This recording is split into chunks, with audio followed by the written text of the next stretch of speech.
कि करबल का सफर भूल ना जाना मेरी नस्लों, करबल का सफर भूल ना जाना मेरी नस्लों, कट जाता है झुकता नहीं सर सीखना होगा।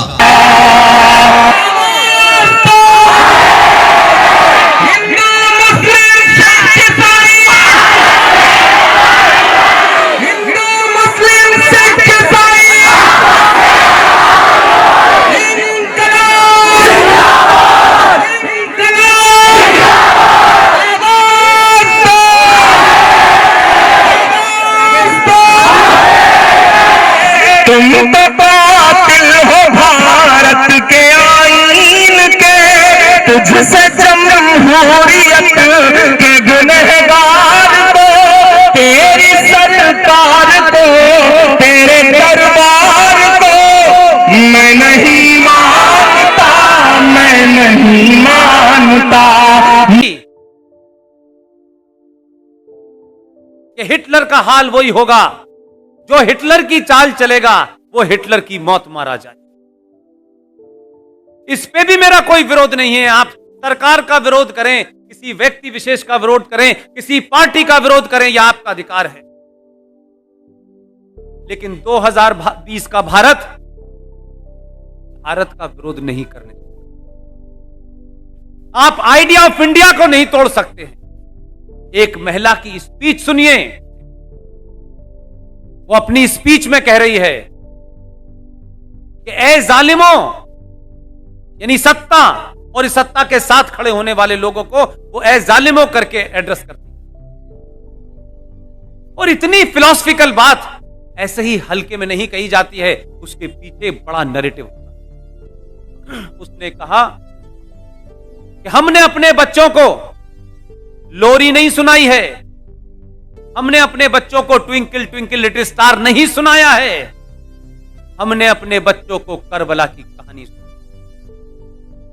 आपको पता नहीं है करबला में क्या हुआ, इसलिए आपके ऊपर रिएक्शन नहीं है। और करबला में क्या हुआ यह मुझे पता है, इसलिए मैं कह रहा हूं यह शाहीन बाग CAA के लिए नहीं है।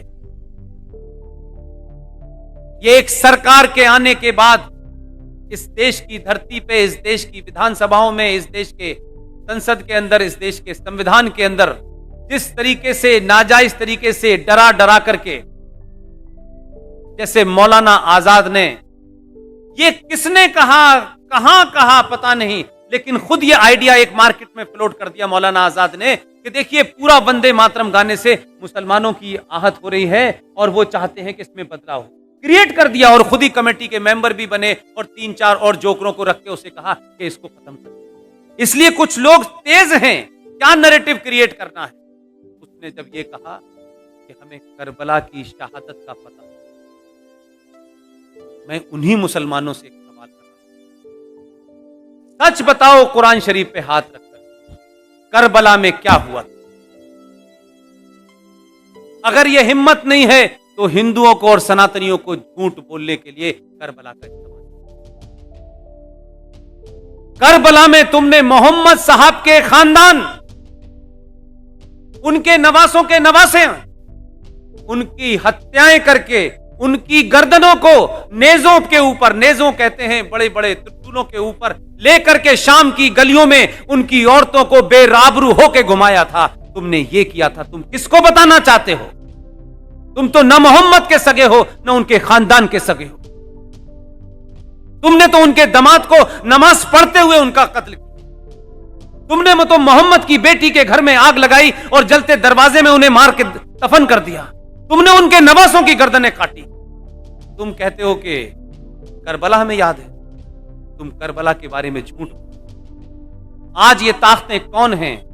ये वही ताकतें हैं जिन्होंने मोहम्मद के खानदान को मारा। इसलिए अबू बकर से लेकर के अल बगदादी तक एक ही। जो मोहम्मद के नहीं हुए वो हिंदुस्तान के कैसे हो सकते? जो उनके नवासों के नहीं हुए उसके कैसे? हमको सिखा रहे हो? हमने तो और हमारे डीएनए में तो राजा दाहिर सेन का इतिहास नहीं पढ़ा है तुमने, और मक्कार इस देश के इतिहासकारों ने पढ़ाया नहीं है। और हमें यह जिज्ञासा नहीं है कि हमारे पूर्वज कौन थे। राजा दाहिर सेन सिंध का आखिरी राजा था, उसका इतिहास पढ़ लेते, तब भी मुसलमान अपनी मुंह नहीं खोलता। मोहम्मद साहब के परिवार में नवासों के नवासे जो भी रह गए थे, राजा दाहिर सेन ने अपने किले में उनको छुपा करके शरण दी। लेकिन बदकिस्मती और ट्रेजेडी देखिए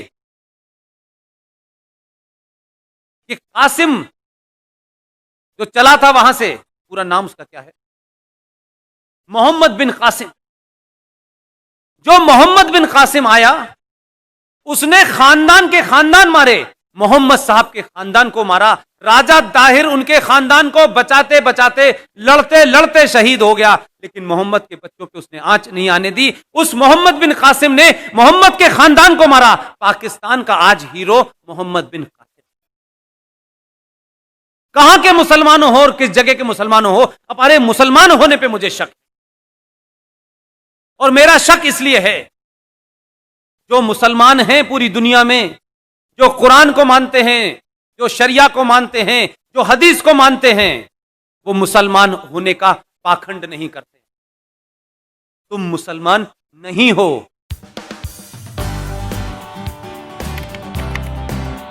सब्सक्राइब कीजिए हमारे YouTube चैनल को और प्रेस कीजिए इस बेल आइकन को, ताकि आपको मिल सके हमारी लेटेस्ट वीडियोस सबसे पहले।